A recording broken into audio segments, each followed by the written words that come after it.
దేవుడు మన పక్షమునుండగా మనకు విరోధి ఎవడు?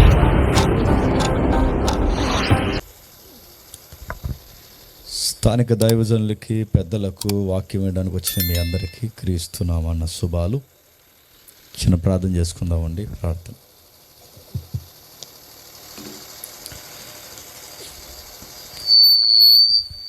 పరలోకమందున్న మా తండ్రి, ఈ మొదటి రోజు సభలో విలువైన సంగతులు తండ్రి మీరు అందించండి. మీ ప్రజలను తండ్రి ఆదరించండి. కేవలం ఎవరు శ్రోతలుగా ఉండిపోక వినబడుతున్న సంగతులను గ్రహించి తండ్రి మీరు ఏర్పరిచిన తండ్రి మార్గంలో మరింత సరళంగా నడవడానికి తండ్రి మీ కృపను దయచేయండి. నేను మమ్ములను మీ విడలను మీ చేతులకు అప్పగించుకుంటున్నాం. మాతో మా అందరితో తండ్రి మీ గంభీరమైన వాక్యం అందిస్తారని కోరుతూ క్రీస్తునామని ప్రార్థన సమర్పిస్తున్నాం తండ్రి. ఆమేన్. త్వరగా కొన్ని విలువైన సంగతులు మనం విని త్వరగా ముగించుకునే ప్రయత్నం మనం చేద్దాం. మత్తయి సువార్త 24వ అధ్యాయం. మత్తయి సువార్త 24వ అధ్యాయం 14వ వచనం నుండి సుమారు 30వ వచనం వరకు చదువుదాం. మరియు మత్తయి సువార్త 25వ అధ్యాయం 14వ వచనం నుండి సుమారు 30వ వచనం వరకు. పరలోక రాజ్యము ఒక మనుష్యుడు దేశాంతరానికి ప్రయాణమై తన దాసులను పిలిచి తన ఆస్తిని వారికి అప్పగించినట్లుండును. అతడు ఒకనికి 5 తలాంతులను, ఒకనికి 2, ఒకనికి 1, ఎవని సామర్థ్యం చొప్పున వానికి ఇచ్చి వెంటనే దేశాంతరము పోయెను. 5 తలాంతులు తీసుకొనిన వాడు వెళ్ళి వాటితో వ్యాపారము చేసి మరి 5 తలాంతులు సంపాదించెను. అలాగుననే 2 తీసుకొనిన వాడు మరి 2 సంపాదించెను. అయితే ఒక తలాంతు తీసుకొనిన వాడు వెళ్ళి భూమిని త్రవ్వి తన యజమానుని సొమ్ము దాచిపెట్టెను. బహుకాలమైన తరువాత ఆ దాసుల యజమానుడు వచ్చి వారి యొద్ద లెక్క చూచుకొనెను. అప్పుడు 5 తలాంతులు తీసుకొనిన వాడు మరి 5 తలాంతులు తెచ్చి అయ్యా నీవు నాకు 5 తలాంతులు అప్పగించితివే అవియుగాక మరి 5 తలాంతులు సంపాదించితినని చెప్పెను. అతని యజమానుడు బలా నమ్మకమైన మంచి దాసుడా నీవు ఈ కొంచెములో నమ్మకముగా ఉంటివి. నిన్ను అనేకమైన వాటి మీద నియమించెదను. నీ యజమానుని సంతోషములో పాలు పొందుమని అతనితో చెప్పెను. అలాగే 2 తలాంతులు తీసుకొనిన వాడు వచ్చి అయ్యా నీవు నాకు 2 తలాంతులు అప్పగించితివే అవియుగాక మరి 2 తలాంతులు సంపాదించుతునని చెప్పాను. అతని యజమానుడు బలా నమ్మకమైన మంచి దాసుడా నీవు ఈ కొంచెములో నమ్మకముగా ఉంటివి. నిన్ను అనేకమైన వాటి మీద నియమించెదను. నీ యజమానుని సంతోషములో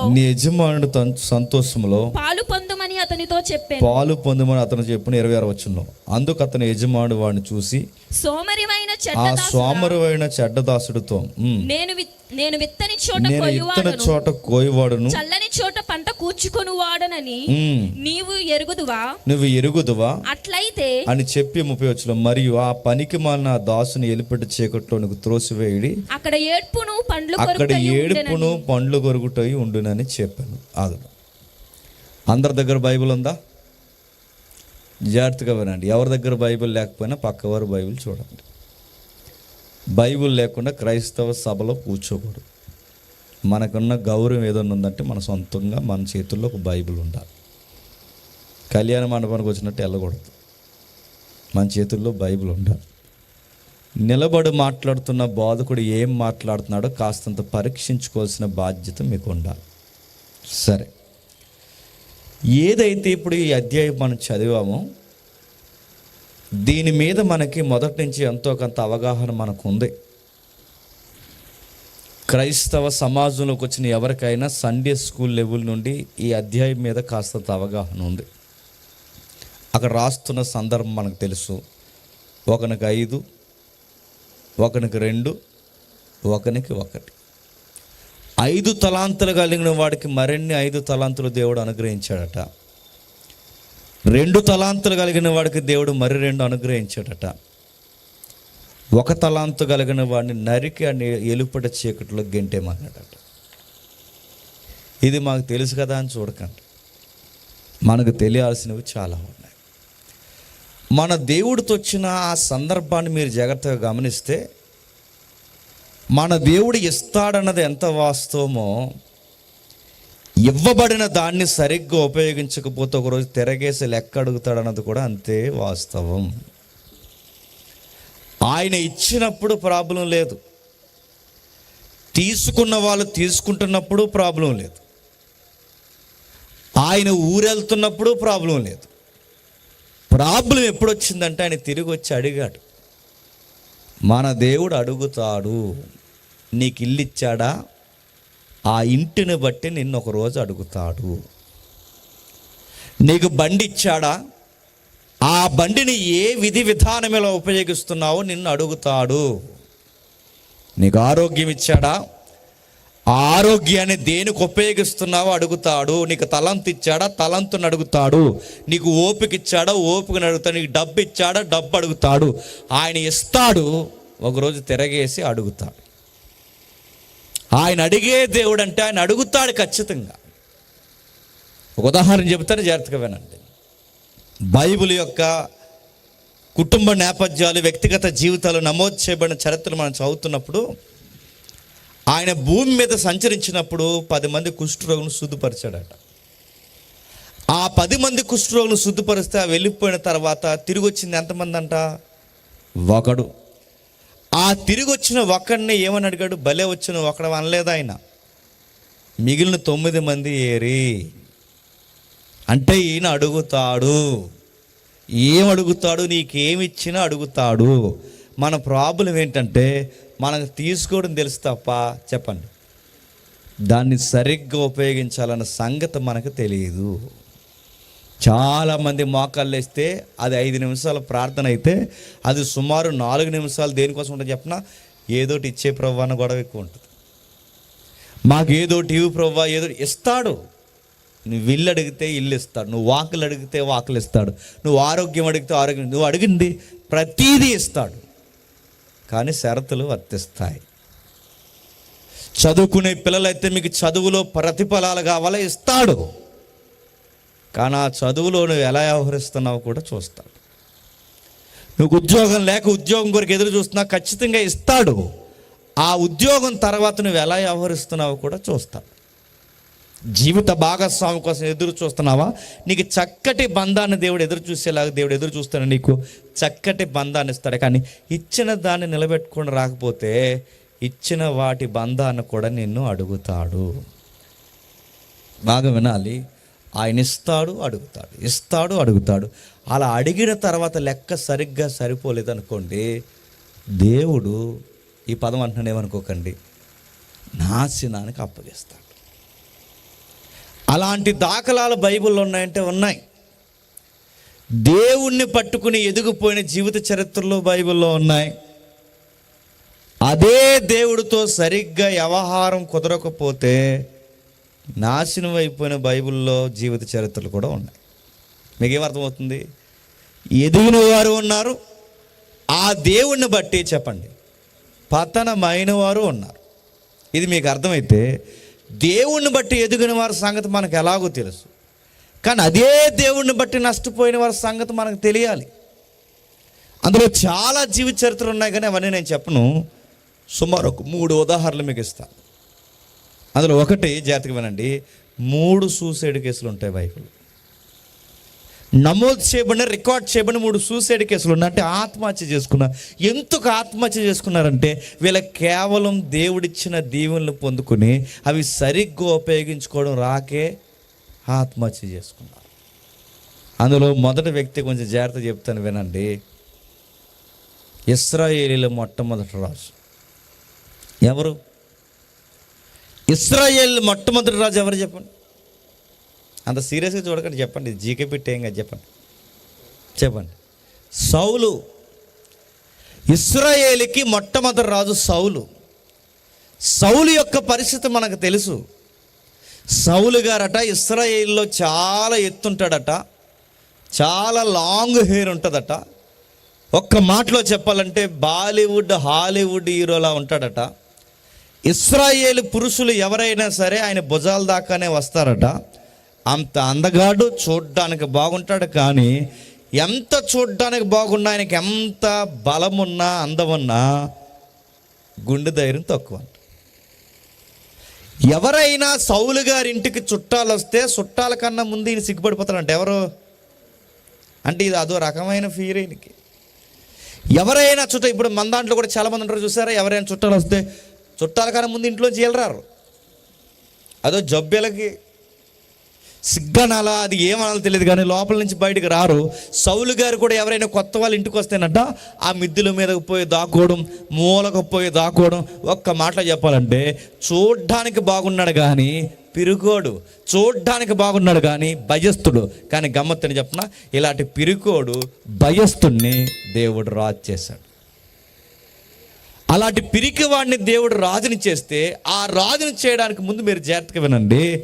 ఆ అబ్బాయి ఒక విషయం మీద, ఒక ప్రాజెక్ట్ మీద తిరుగుతున్నాడు. అడవుల్లో, ఓలల్లో, పట్టణాల్లో తిరుగుతున్న ఆయన్ని చూశాడు ప్రవక్త సమూయేలు.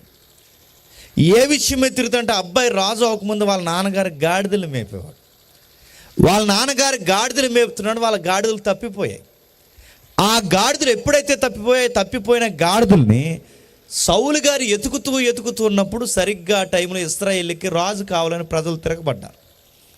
మాకు రాజు కావాలి, ఎందుకంటే సమూయేలు నీ కొడుకులు నీ వంటి ప్రవర్తన గలవారు కారు, నువ్వు ఉండగానే నీ కొడుకులు లంచాలకి మరిగేశారు, నువ్వు ఉండగానే నీ కొడుకులు దేశాన్ని అమ్మేసేలా ఉన్నారు, నువ్వు ఉండగానే ఏదో ఒక నిర్ణయానికి మేము వచ్చేయాలనుకున్నాం, నీ సేవను నీ పేరుని నీ కొడుకులు అడ్డగోలుగా ఉపయోగిస్తున్నారు కనుక మాకు రాజు కావాలని సమూయేలు దగ్గర ఎప్పుడైతే రిక్వెస్ట్ పెట్టారో సమూయేలు గారు దేవుడి దగ్గర చెప్తే దేవుడు 2-3 లెసన్స్ చెప్పమన్నాడు ప్రజలకు. ఏమనంటారే, మీకు ఎవడైనా రాజు అయితే వాడు మిమ్మల్ని బాగా ఏళ్తాడు లేదో తెలియదు, కానీ వాడి కుటుంబం మాత్రం బాగుపడతారా, మీ పిల్లలు మీ మనవళ్ళ మాత్రం వాడికి ఎప్పుడు జీవితాంతం ఊడిగం చేయాలి, ఒక మనిషి మరొక మనిషిని సరిగ్గా పరిపాలించడరా అని చెప్పు సమూయేలని ప్రజలకు ఎవరిస్తే మొత్తం విని ప్రజలు అన్నారు, మమ్మల్ని తినేసేవాడే మాకు కావాలన్నారు.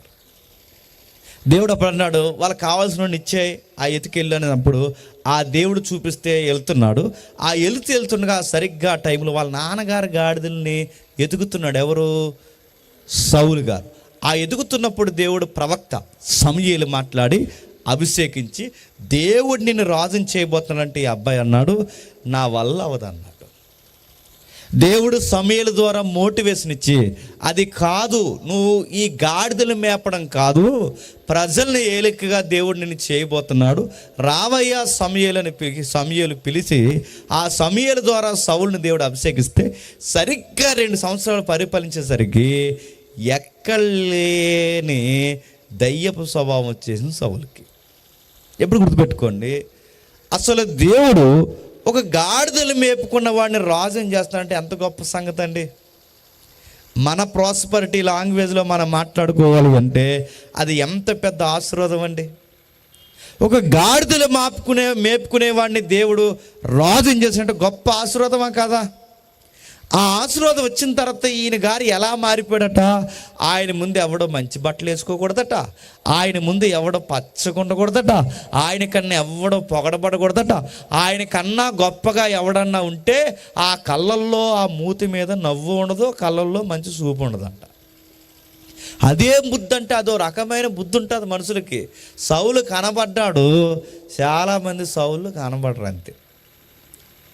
ఈ సాతాన్లు మనకి ఈ తరానికి నా మాటలు మీకు అర్థమవుతున్నా లేదు? ఆ సౌలు గారి యొక్క ఆ ప్రవర్తన మీరు గమనిస్తే సరిగ్గా 2 సంవత్సరాలు పరిపాలించేసరికి ఆయనకి సింహాసనం పిచ్చి పట్టింది. ఆ సింహాసనం పిచ్చి ఎంత పట్టిందంటే, రేపొద్దున్న నేను చనిపోతే ఆ సింహాసనం ఎవడి మీద కన్నా వెళ్ళిపోయి ఎవడన్నా దాన్ని ఎక్కేస్తాడేమని చెప్పి తనకి తన కుటుంబానికి మాత్రమే ఉండాలని ఆ సింహాసనం పిచ్చిలో ఊగుతున్న టైంలో సరిగ్గా ఫిలిస్తీన్ల దగ్గర నుంచి యుద్ధం వచ్చింది. నా మాటలు మీకు అర్థమవుతున్నాయా? మీకు అర్థమైపోయినా అర్థమైతే చూడండి, తర్వాత అన్నీ అర్థమవుతాయి. నెక్స్ట్, ఎప్పుడైతే ఫిలిస్తీన్ల దగ్గర నుంచి యుద్ధం వచ్చిందో, ఆ యుద్ధం వచ్చినప్పుడు సౌలు ఏమనుకుంటే తన బలగాలను వేసుకుని ఎలాగైనా సరే ఫిలిస్తీన్లు ఓడించేద్దాం అనుకున్నాడు. ఎక్స్పెక్ట్ చేయని ఆన్సర్ ఏంటంటే, ఒక పెహల్వాన్ ఉన్నాడు ఆ టీంలో. పెహల్వాన్ అంటే బలశాలి. ఆ బలశాలి నిలబడేవాడు అన్నాడు, మా టీం అంతా మీ మీదకి రావడం, మీ టీం అంతా మా మీదకి రావడం, ఇదంతా టైం వేస్ట్ కార్యక్రమం. అందుకే ఏం చేద్దామంటే, మా టీం నుంచి పెహలవాన్గా నేను వస్తాను, నాలాంటి జబర్దస్తి మగాడు ఎవడన్నా ఉంటే మీ టీంలోంచి ఎవడైనా రండ్రా అన్నాడంట. వద్దామనుకున్నారు కానీ ఆయన చూస్తే పగలే జ్వరం వచ్చేస్తుంది. ఆడి పేరు చెప్పండి, గోలియాతు. తెలిసిన విషయమే, జాగ్రత్తగా వినండి. వాడు అంటున్నాడు, మా టీములో నేను ఓడిపోతే మా ఫిలిస్తీన్లందరూ, మా కంట్రీ ఓడిపోయినట్టే. మీ టీము నుంచి ఎవడైనా రిప్రజెంట్కి వస్తే వాడు ఓడిపోతే మీ కంట్రీ మొత్తం ఓడిపోయినట్టే. ఇది బెట్టు, ఇది సవాలు, వస్తారా నన్ను రమ్మంటారా అని సుమారు 1 రోజు కాదు, 2 రోజులు కాదు, 3 రోజులు కాదు, 4 రోజులు కాదు, 40 రోజులను జరుస్తుంటే రాజు కానీ సైనికులు కానీ కిమ్మం లేదంట. ఎందుకు? ఎవడా నువ్వు అంటే అదే లాస్ట్ రోజు ఆడికి. ఎందుకంటే ఆడు కాలు సైజు కానీ, ఆడు భుజం సైజు కానీ, వాడు ఈటి మోస్తున్నారట ఇద్దరు, ఆడు డాలు కానీ, వాడిని చూస్తుంటే పగలే జ్వరం వస్తుంది. ఎందుకంటే ఆ స్తంభానికి సగం ఉన్నాడు. ఆడు పిలుస్తున్నాడు, రండ్రా రండ్రా అని. లోపల గుసగుసలు మాట్లాడుతున్నారు ఈ సైనికులందరూ. ఏమనంటే, నేను వెళుదును కానీ నాకు మొన్నే పెళ్ళి అయింది అన్నాడు అందులో ఒకడు. లేకపోతే వెళ్ళిపోదును. మరి మరొకడు అన్నాడు, నేను వెళుదును కానీ మా నాన్నకు ఒకటి ఉన్నాను, లేకపోతే వెళ్ళిపోదును అన్నాడు. అంటే అందరు ఎదవకవర్లు వెనకాల చెప్తారు కానీ ముందుకు రారండి. అంత సవాలు ఎదురు నిలబడి మాట్లాడుతున్నప్పుడు ఎవరు వెళ్ళనట్టున్నారు. ఈ విషయాన్ని పసిగట్టిన రాజు ఆ కిటికీలో చూసి, అంటే బ్యారక్స్ ఉంటాయి, ఈ సైనికులకు బ్యారక్లు అంటారు, వాటిని అంటే గుడారాల్లాగేస్తారు. ఆ బ్యారక్ ఇండోలో నుంచి చూస్తూ సౌలు అన్నాడట, రేయ్ ఇదంతా కాదు కానీ ఎవడైతే వెళ్ళి వాడిని కొడతాడో, ఎవడైతే వెళ్ళి ఆడి మెడకాయ మీద తలకాయ నరికేస్తాడో వాడికి నా దేశాన్ని సగం రాసి ఇచ్చేస్తా అన్నాడట. అంతేనా? మరో ఆఫర్ ఇచ్చాడు, ఏంటంటే మా చిన్న అమ్మాయిని కూడా ఇచ్చి పెళ్లి చేసేస్తా అన్నాడంట. నా మాట మీకు అర్థమవుతుంది, మన పరిభాషలో మాట్లాడుకుందాం. అంటే నా యొక్క ప్రాపర్టీ సగం రాసి ఇచ్చేస్తాను, నా కదిలే ఆస్తి అయినా మా చిన్న అమ్మాయిని కూడా మీకు ఇచ్చి పెళ్లి చేసేస్తాను. ఎవడెళ్తాడంటే, ఎవడన్నా వెళ్దామనుకున్నా ఇంకా మళ్ళీ రారని అర్థమైపోయింది అందరికీ. ఎందుకంటే ఆడు సంకలేసి నొక్కేసిన ఉన్నాడు, అంత ఎత్తున్నాడు ఆడు బలం కానీ, వాడి యొక్క ఈటు కానీ, ఇవన్నీ చూస్తుంటే ఆడు పిలుస్తున్నాడు, రే ఇశ్రాయేలీలో ఎవడో నా మీదకి తిరగబడేవాడు ఎవడో లీడర్ అంటే వీళ్ళ మౌనం ఎలా ఉందంటే, లేము మేము వినము, నువ్వు ఎవడో మాకు తెల్లన్నట్టు చూస్తున్నారు. ఎవరి వైపు? గొలియాత్ వైపు. వెళ్ళట్లేదు. ఈ వెళ్ళని టైంలో ఏం చేశారంటే, ఇప్పుడంటే టెలిగ్రామ్లు, వాట్సాప్లు, ఇన్స్టాగ్రామ్లో, ఎందుకంటే తుమ్మితే ఫోటో, దగ్గుతే ఫోటో, ఏడిస్తే ఫోటో, వంగుంటే ఫోటో, నిలబడితే ఫోటో, అన్నీ ఫోటో, చచ్చినోడితో ఫోటో, బతికినోడితో ఫోటో, తిన్నప్పుడు ఫోటో, బాత్రూమ్ పోయినప్పుడు కూడా ఫోటో, అన్ని ఫోటోలు. ఎందుకు? ఈ ఫోటోలు తీసి ఏం చేస్తారు? స్టేటస్లో, చెప్పండి, అప్డేట్ స్టేటస్లు, రీల్స్, మనం ఎక్కడున్నాం, ఏం చేస్తున్నాం, ఎప్పటికప్పుడు ఇన్ఫర్మేషన్ ఇస్తున్నాం లేదా స్టేటస్లు పెట్టి నడుతున్నాను. ఇప్పుడు ఊరెళ్ళి బస్సు ఎక్కుతున్నాను అనుకోండి, బస్సు ఎక్కువైంది ఫోటో, బస్సులో కూర్చున్నప్పుడు ఫోటో, కండక్టర్ వచ్చి టికెట్ ఎత్తున్నా ఆడుకో ఫోటో, మళ్ళీ ఆడికి ఇంకెలా టికెట్ లేవు ఆడవాళ్ళకి, ఆధార్ కార్డు చెబుతున్నారు ఆడుకో ఫోటో. పని లేకపోతే తిరిగేస్తున్నారండి మధ్య ఆధార్ కార్డు మీద. నేను అడుగుతున్నాను అన్ని ఫోటోలు. ఈరోజంటే కమ్యూనికేషన్ స్కిల్స్ ఉన్నాయి. ఇంకా చెప్పాలంటే సోషల్ మీడియా ప్లాట్ఫామ్ మీద ఎక్కడ ఏం జరుగుతుందో వెంటనే ఎక్స్క్లూజివ్ న్యూస్ వస్తుందా లేదా? కానీ ఆ రోజుల్లో లేదు ఇంత వేగవంతమైన వార్తా సమాచారం న్యూస్ లేదు. అంటే అక్కడ ఏం జరుగుతుందో తెలియాలి అంటే ఆ గుంపులో ఉన్నవాడు ఎవడైనా సిటీకి రావాలి, సిటీలో ఉన్నవాడు ఎవడైనా అక్కడికి వెళ్ళి మళ్ళీ తిరిగి రావాలి, అంతే తప్ప అక్కడ ఏం జరుగుతుందో తెలియదు. అయినా యుద్ధాలు ఒక పద్ధతిగా జరిగేవి. ఏంటి ఆ యుద్ధాల పద్ధతి అంటే, ఆ యుద్ధాల పద్ధతి మీరు గమనించండి, ఎప్పుడూ సామాన్య ప్రజలకు ఇబ్బంది లేకుండా సైనికులు రాజు కలిసి ఒక బ్యాటిల్ గ్రౌండ్ ఉంటుంది, యుద్ధ భూమి. ఆ యుద్ధ భూమి పిలిచి మీరు అట్రండ్రా, మేము ఇట్టు వస్తాం, మేము ఓడిపోతే వచ్చి మా దేశాన్ని పట్టుకుపోండి, మేము గెలిస్తే మీ దేశాన్ని పట్టిపోతాం, సామాన్య ప్రజలకు ఇబ్బంది కలగకూడదని ఒక బ్యాటిల్ గ్రౌండ్ చూసుకుని అక్కడికి పోయి వీళ్ళు ఫైట్ చేసుకునేవారు. ఇప్పుడు ట్రంప్ మోడీ కొట్టుకున్నారట, ఆడి ఈడు చెప్ప చేయకుండా మన నిద్రపోయిన మన మీద బాంబు వేస్తారంట. ఇప్పుడు యుద్ధాలు అయ్యి నా మాటలు అర్థమవుతున్నాయా? అంటే దున్నపోతు దెబ్బలాడుకుని చెప్పండి లేకపోతే చంపేసినాయి అని నడుతున్నాను. ఒకప్పుడు నడుతున్నాను, మీరు రాజులు మీరు కొట్టుకోండి నడుతున్నాను, సైనిక బలగాలుగా నిలబడండి, కానీ సామాన్య ప్రజలకు ఏం జరుగుతుందో లేపో తెలిసే లోపే నిద్రలోనే బాంబులే చంపేస్తున్నారు లేదా? ఇప్పుడు యుద్ధానికి నీతి లేదు. అప్పుడు రాత్రులు అయితే యుద్ధం చేసి మానేసేవారు, పగలున్నప్పుడే యుద్ధం, రాత్రి అయితే యుద్ధం లేదు. అయినా ఎదుటోళ్ళు ఒప్పుకునేంత వరకు సవాళ్ళు, ఒప్పుకోకపోతే అప్పుడు దాడి. ఒక యుద్ధ నీతి ఉండేది.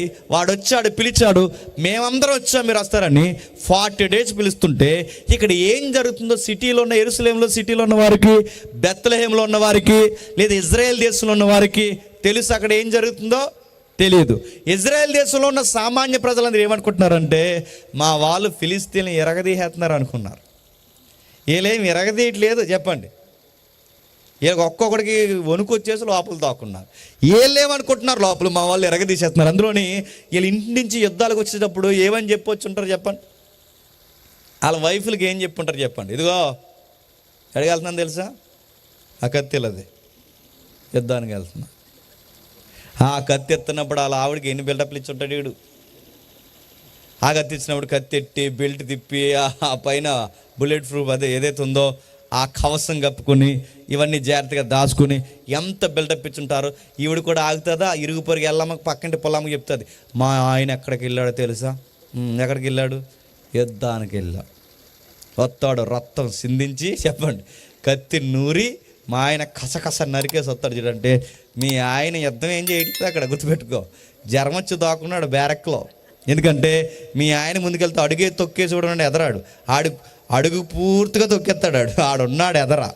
ఇది తెలియదు. అక్కడ ఏం చెప్తున్నారు, ఊళ్ళో ఆడోళ్ళకి, ఇంట్లో మగాళ్ళకి, సామాన్య ప్రజలకి మేము ఎరగదీస్తామని చెప్పి వెళ్ళారు. అక్కడ ఎరగదీద్దామంటే ఎరగదొక్కేసేవాడు నిలబడ్డాడు, ఆడి పేరు గొలియాతు. ఇప్పుడు ఏం చేస్తారు? ఇది యెషయా గారికి కూడా తెలియదు. యెషయా గారు అంటే దావీదు గారి నాన్నగారికి కూడా తెలియదు. దావీదు గారి నాన్నగారు ఏమనుకున్నారంటే, అయ్యో నా కొడుకులు అందరూ, అంటే దావీదు గారి అన్నీలు కూడా ఆ మిలిటరీలో పనిచేస్తున్నారు, అయ్యో బిడ్డలు తెగ అలసిపోతున్నారులో ఉంది, ప్రోటీన్ ఫుడ్ పంపించాలని. ప్రోటీన్ ఫుడ్ అంటే జున్నుగడ్డలు, ఇలాంటి మంచి పెరుగుగడ్డలు, ఇలాంటి జున్నుగడ్డలు ఏవైతే ఉన్నావో ఈ అన్న ముద్దలు ఇలాంటివి పంపించేందుకు యుద్ధం చేసే వరకు వెంటనే ప్రోటీన్ కావాలి. ఆ ప్రోటీన్ ఫుడ్ కావాలని చెప్పి ఏం చేశారంటే ఒక మంచి మెటీరియల్ అంటే మంచి ఫుడ్ దావీదు గారికి క్యారేజీలు ఇచ్చి పంపించారు. ఎందుకు?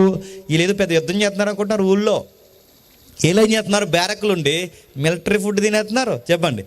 మళ్ళీ ఏదో పెద్ద ఎరగదీసినట్టు ఇంటికి నుంచి వచ్చిన క్యారేజీలు తినేస్తున్నారు. యుద్ధం చేసేది ఎవరు లేడు, అన్ని సోది చెప్పుకుంటున్నారు. ఆ బ్యారక్లో కూర్చుని ఏం చేస్తున్నారంటే ఆ ఇండోర్ గేమ్స్ ఆడుకుంటున్నారు లోపల. ఆడేం బయట ఉండి తిడుతున్నాడు, ఆడి గ్యాప్ వచ్చినప్పుడల్లా బయటకు వస్తున్నాడు. ఎవరు? గొలియాతు గాడు. ఆడొచ్చి రారా 41 డే అవుతుంది, లేదా 40 days అవుతుంది, ఒక్కడు కూడా రాడరా. వేరే రాజు నువ్వేమైపోయావు, సైన్యాధిపతి నువ్వేమైపోయావు, ఎవరు రారంటే వీళ్ళు అంటున్నారు మేము రాము అన్నారు. ఎందుకు రారంటే హింస మానేసామన్నట్టు చూస్తున్నారు. ఎవరు రావట్లేదు, ఎవడు ముందుకెళ్ళట్లేదు. సరిగ్గా టైంలో ఆడు వాగుతున్న టైంలో రింగులు తలేసుకుని నూగు మీసాలు వేసుకుని 15 నుంచి 16 సంవత్సరాలు ఉన్న కుర్రోడు తోలి దట్టిలు కట్టుకుని తన యొక్క డాల్ ఒకటి పట్టుకుని, జాగ్రత్తగా క్షమించండి, ఆ ఒడిసెలు తిప్పే ఆ ఏదైతే ఉందో ఒడిసెల రాయలు కూడా పట్టుకుని సరదాగా ఆడుకుంటూ ఆటలాడుకునే 15-16 సంవత్సరాల కుర్రోడు రింగులు తలేసుకుని అలా వేసుకుంటూ అలా వస్తుండగా సరిగ్గా పొడవకుండా చూశాడు. చూస్తాడు, ఏమంటున్నాడంటే రమ్మంటున్నాడు. ఆ రమ్మన్నవాడు సౌండ్కి ఇటు నుంచి రెప్లే లేదు. ఈ అబ్బాయి విన్నాడు, ఆ పక్కకి వెళ్ళి సైనికులు అలిగాడు, ఆడేదో అన్నాడు. అంటే ఇలా అన్నారు, మేమేం వినలేదు, చెప్పండి, నువ్వు కూడా ఏం వినక అన్నారు. అది కాదు సార్, ఆడు ఏదో అంటున్నాడంటే ఆడు అలాగే అంటాడు. నువ్వేట్రా చూసినమాట కలిసి వచ్చి ఇలా ఉన్నావు, వెళ్ళు నువ్వు క్యారేజ్ తెచ్చావు, క్యారేజ్ వెళ్ళి మీ అన్నయ్యకి ఇచ్చే, ఆ లోపల బ్యారెక్లు ఉన్నారంటే అది కాదు సార్. నాకు డౌట్ వస్తుంది, సున్నతి లేని ఫిలిస్తీయుడు నిబంధన కలిగిన ప్రజల్ని అనడానికే ఆడెవడు సార్ అంటే, ఎందుకు నువ్వెవడరా ఎలా ఉన్నావు అని అడిగారు. ఫలానా యశ్ఐ గారు అబ్బాయిని మా అన్నీళ్ళు మెట్రోలో పనిచేస్తున్నారు, వాళ్ళకి క్యారేజీలు ఇచ్చానంటే, నువ్వు క్యారేజీలు ఇచ్చి పోరా, నువ్వు చూసి రమ్మంటే గొడవ తెచ్చేలా ఉన్నావు అంటే, లేదు సార్ వాడెవడ సార్ అనడానికంటే, ఆడెవడో మాకు తెలుసు, నీకెందుకు పో అన్నారు. అది కాదు సార్, అసలు నాకు డౌట్ వస్తుంది, ఆడిని కొడితే అసలు రాజుగారి యొక్క రెస్పాండ్ ఏంటి సార్ అంటే, ఏంటి నువ్వు ఆయన కొడతావా అన్న. ఆడిని కొడితే అక్కడితో ఆగుతుందా చెప్పండి, ఆడి మన బ్యారక్ మీద నడిచి వెళ్ళిపోతాడు, ఆడు మన మీద నడిచి రాజు ఉండడు, నువ్వు ఉండవు, నేను ఉండను, అయినా రిప్లేస్ ఎందుకురా, మొరుగే కుక్క కరవదాడు, మొరుగు పోతాడు, మేము ఎలాగిని ఎలా వదిలేస్తున్నాం, 40 days తర్వాత ఎవడింటికాడ వెళ్ళిపోతాం, నువ్వు ఉండరా అంటే ఈ అబ్బాయి ఆగుతలేదు. ఆ తర్వాత చెప్పలేదు సార్, అసలు ఆయన డీల్ చేస్తే ఏమంటుందంటే, నీ సంగతి మీ అన్నయ్యలు చెప్తాను ఆగని చెప్పి వెళ్ళి వాళ్ళ అన్నయ్యలు చెప్పేశారు, బాబు మీ తమ్ముడంట అస్సలు ఆగట్లేదు, మనం ఏదో 4 రోజులు ఉండి మళ్ళీ ఇంటికి పోయేదే పిల్లలతో కాపురం చేసుకుందామంటే మీ వాడు చూసిరమ్మంటే కాల్చి వచ్చే రకంలో ఉన్నాడు, అక్కడ నిలబడి గొలియాత్ గడి రెప్లై వచ్చేలా ఉన్నాడంటే వాళ్ళు అన్నీ సర్రమని వచ్చి అన్నాడట, నీకు అన్నీ ఇలాంటి బుద్ధులేరా అన్నారట. ఎవరిని? దావీదు గారు. ఏంటా బుద్ధులు నీకు? చిన్నప్పటి నుంచి ఫైటింగ్ సీన్లు, ఈ వార్ సౌండ్లు అన్నీ నీకు ఇష్టం, ఇది చూద్దామనే క్యారేజీలు అంకెట్టుకుని వచ్చావు కదా, తంతని ఏమనుకుంటున్నావు పో అన్నారట. ఎవరు? వాళ్ళ అన్నయ్యలు. వాళ్ళ అన్నయ్యలను గౌరవించాడు, పక్కకు వచ్చాడు, ఒక మాట అడిగాడు. సార్ అది కాదు సార్, మీకు విషయం చెప్తున్నాను, అసలు గొలియాతుని కొట్టేస్తే రాజుగారు ఏమైనా ఆఫర్ ఇస్తానన్నారు అనగానే ఎవడ అన్నాడు, ఆస్తి సగం రాసిస్తా అన్నాడు, మరో మాట ఏంటంటే ఆ సొట్టబుగ్గల పిల్ల ఉందే ఆ పిల్లని చేసి పెళ్లి చేస్తా అన్నారు. అప్పుడు దావీదు అన్నాడు, అదే స్టాండింగ్లో ఉండమని చెప్పి అన్నాడు. సెకండ్ ఆప్షన్ మర్చిపోద్ది అన్నాడు. నేను మరి చెప్తున్నాను, అదే స్టాండింగ్లో ఉండమన్నాడు, అదే విషయం నిలబడమన్నాడు. నేను వెళతానంటే ఈ వార్త తిరిగి గాలివానై అది పెను తుఫానుగా మారి తీసుకెళ్ళి రాజు ముందు నిలబెట్టారు. అయ్యా ఈ కుర్రోడు వెళ్తానంటున్నాడు కానీ పైనుంచి కింద చూస్తారు. నువ్వేం వెళ్తావు బాబు అని అడిగారు. లేదు సార్ నేను వెళ్తా అంటే, నువ్వు ఎలాగ వెళ్తావంటే ఒక విషయం చెప్పాడు. నువ్వు ఎలా వెళ్తావంటే, సార్ నేను వెళ్తానో లేదో మీకు ధైర్యం రావట్లేదు కనుక నా లైఫ్లో 2 కేస్ స్టడీలు ఉన్నాయి, చెప్పమంటారా అన్నాడు. చెప్పండి అన్నారు. ఆ 2 కేస్ స్టడీలు ఏంటంటే, నా తండ్రి గొర్రెలు నన్ను మేపుతున్నప్పుడు ఒకరోజు ఆ గొర్రెల మందల మీదకి ఎలుగుబంటి దాడి చేసింది. ఆ ఎలుగుబంటి దాడి చేస్తే ఏం చేసాం? సెట్ ఎక్కలేదు. మనకి ఎలుగుబంటి కనబడితే టెక్స్ట్ బుక్లు ఏం చేయమన్నారు చెప్పండి మీ టెక్స్ట్ బుక్లు ఇప్పుడు జనరేషన్ టెక్స్ట్ బుక్లు ఉండలేదు కానీ అప్పుడు టెక్స్ట్ బుక్లు ఏముండదు. ఎలుగుబంటి కనబడితే చెట్టు ఎక్కడో రాకపోతే ఏం చేయాలంట? ఇలా శవాల పడుకుంటానంట ఎలుగుబంటి వచ్చి శవాలు మనం గౌరవించాలి, ఈ శవాలు మనం ఏం చేయకూడదని ఇలా వాసన చూసి ఎలుగుబంటి అలాగని చేశారని పీక్కు తినేద్ది. అది కథ, ఇది రియాలిటీ. మీకు ఎలుగుబంటి కనబడిందో నీకు చెట్టు ఎక్కడం వచ్చినా రాకపోయినా పరుగు అంతే. అంతకు మించి నేను చచ్చిపోయాను ఊపిరాడతలేదు కావాలంటే చూడని దాంతో ముచ్చట్లు ఇట్టావో చెంప సీరేద్ది. మళ్ళీ చెప్తున్నాను, దాని దగ్గర ఈ కథలో కుదరో. అసలు ఎలుగుబంటి అంటేనే అది చాలా రాడికల్గా ఉంటుంది. అసలు ఏ జంతువుతో అన్నా ఫైట్ చేయొచ్చు కానీ ఎలుగుబంటితో ఫైట్ చేయకూడదు. పులి కానీ సింహం కానీ ఉందనుకోండి, టెక్నిక్స్ ఎప్పుడు జరగకూడదని కోరుకుంటున్నాను. ఒకవేళ అది ఎదురుపట మొన్న వచ్చిందిగా పులి, రాజమహేంద్రవరం వచ్చింది. అది టెక్నిక్స్ ఏంటంటే అది ఎదురుగా పడిపోయింది అనుకోండి, దానికి ఐ కాంటాక్ట్ ఇవ్వకూడదంట చెబుతున్నారు. అంటే పులికి ఐ కాంటాక్ట్ ఇవ్వకూడదు. తన చూపులు దాని కంట్లో ఎట్టు కళ్ళల్లో కళ్ళెట్టు చూసాం అనుకోండి, చూసుకుందామని దానికి భాష అంట, గుర్తుపెట్టుకోండి. అందుకే ఎప్పుడైనా కనబడితే చూడకండి.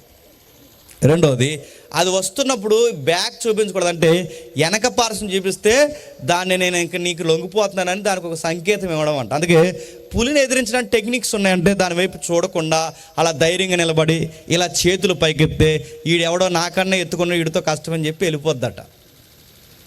అయినా ఇది నిజమో కాదో తెలియదు, టెక్నిక్స్ అంతే. అలాగని ఉపయోగించారు కనుక జూలోకి వెళ్ళి, ఇది నాకు సంబంధం లేదు, గుర్తుపెట్టుకోండి.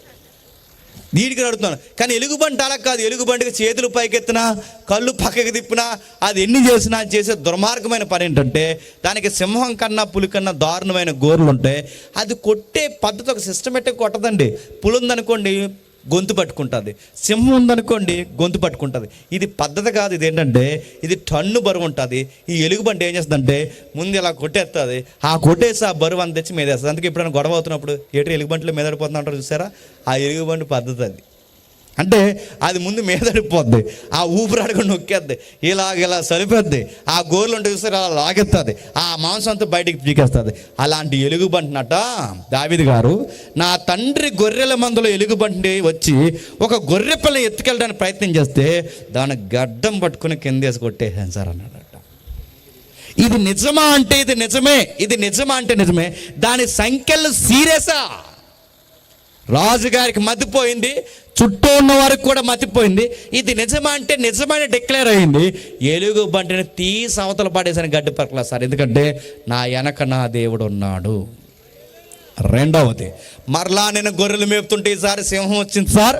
ఆ సింహం వస్తే నేను ఏం చేశానో తెలుసా? ఈసారి సింహం వచ్చినప్పుడు పరిగెట్టలేదు. సింహం నన్ను పరిగెట్టించడం కాదు, నేనే సింహాన్ని పరిగెట్టించాను. ఇప్పుడు బాగా వినండి, ఇవన్నీ నిజంగా జరుగుంటాయంటే ఖచ్చితంగా చరిత్రలో జరిగాయి. ఎప్పుడో నేను చెప్పిన ఉదాహరణ మీకు చెప్తాను, జాగ్రత్తగా వినండి.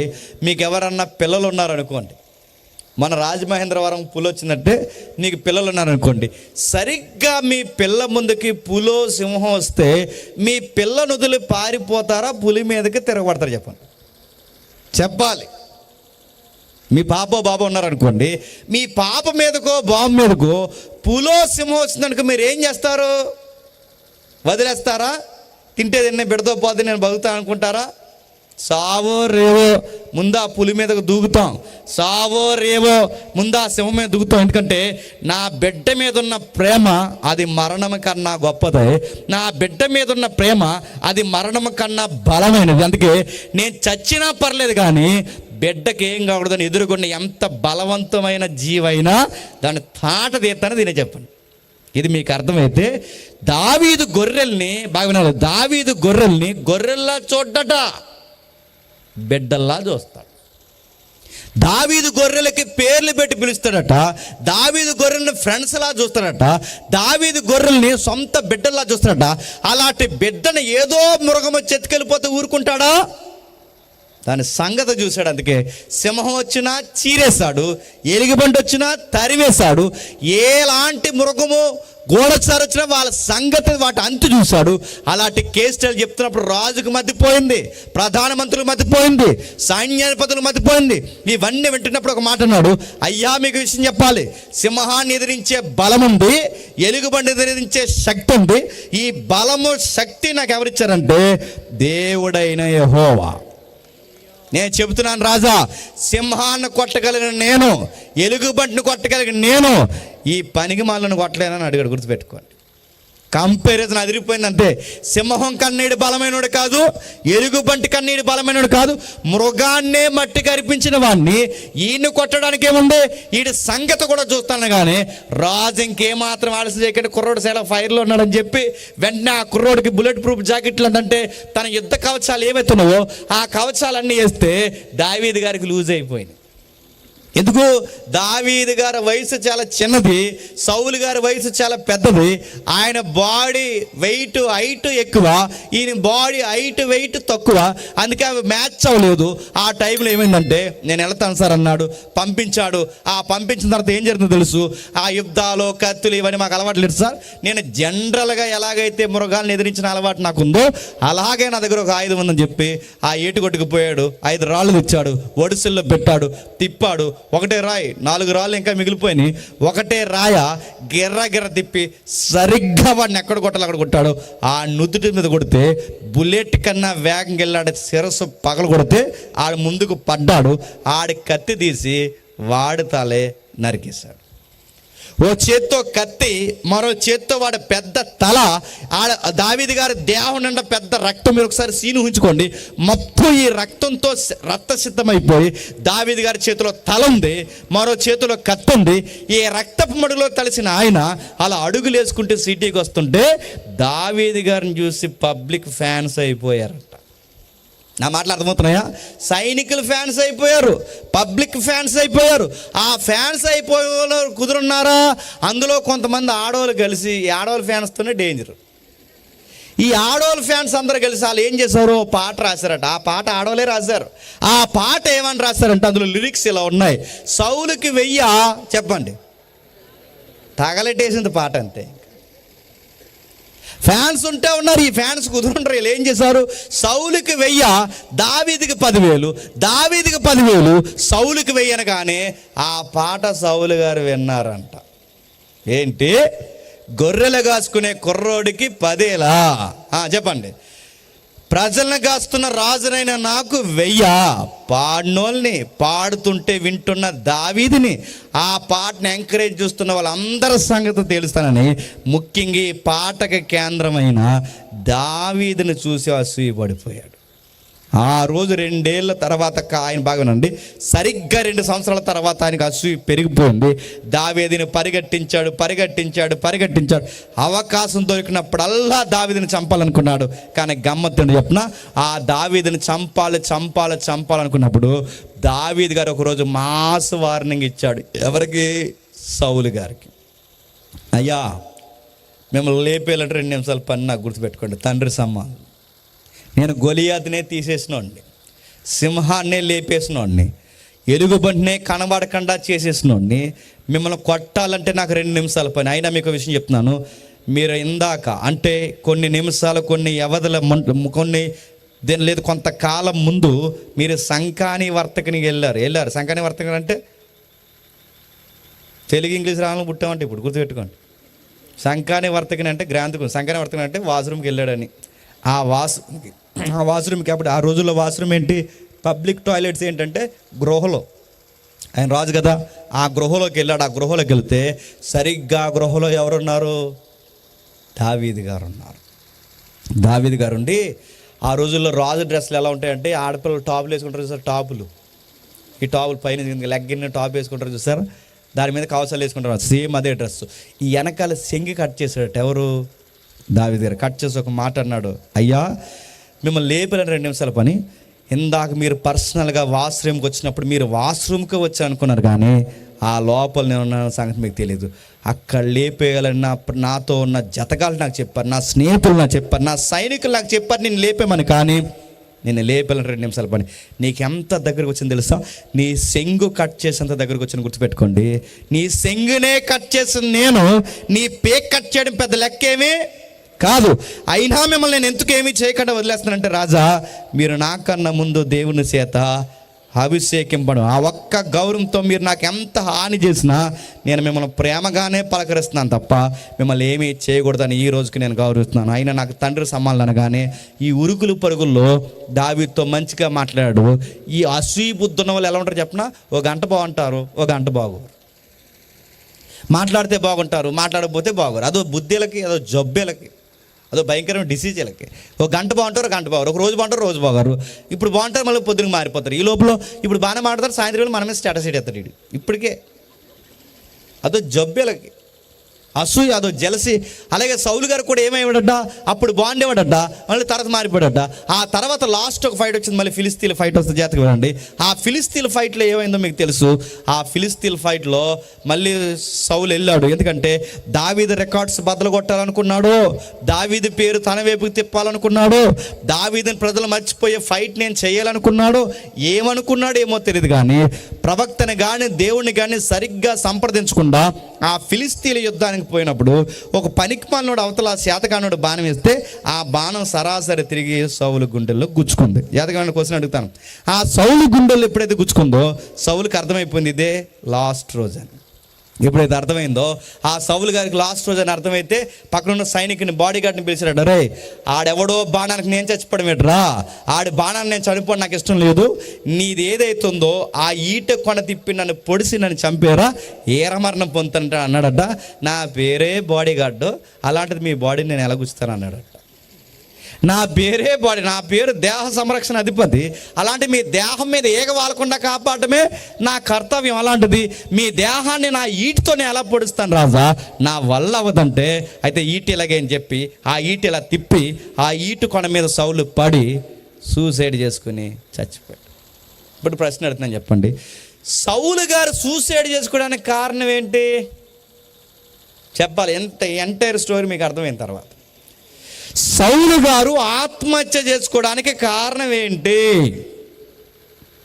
ముఖ్యాంశాలు మరోసారి చెప్పండి. సౌలు గారు ఆత్మహత్య చేసుకోవడానికి కారణం ఒకటి, ఏది చెప్తున్నారు? అసూయ. రెండు చెప్పండి.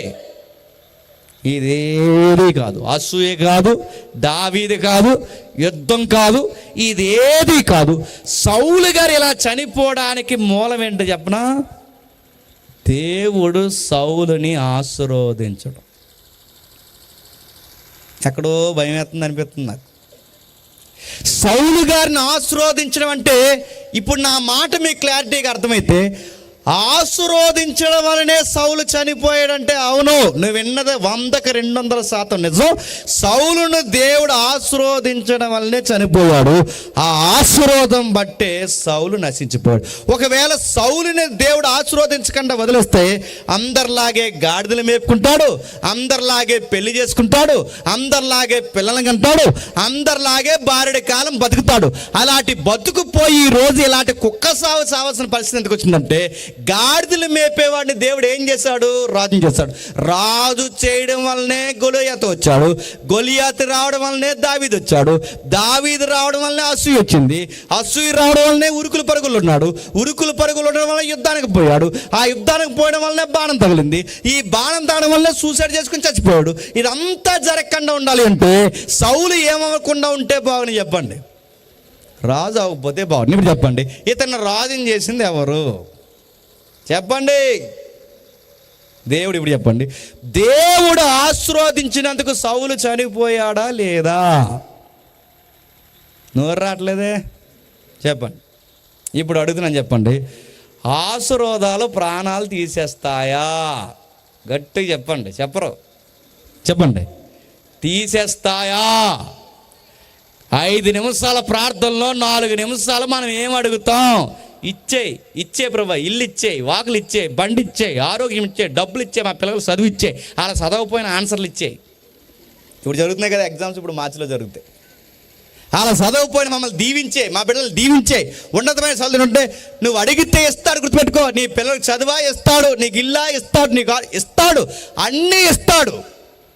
ఆ ఇచ్చినవి నిలబెట్టుకోకపోతే ఏవి ఇచ్చాడో అవే నీ పీక పట్టుకుంటాయి.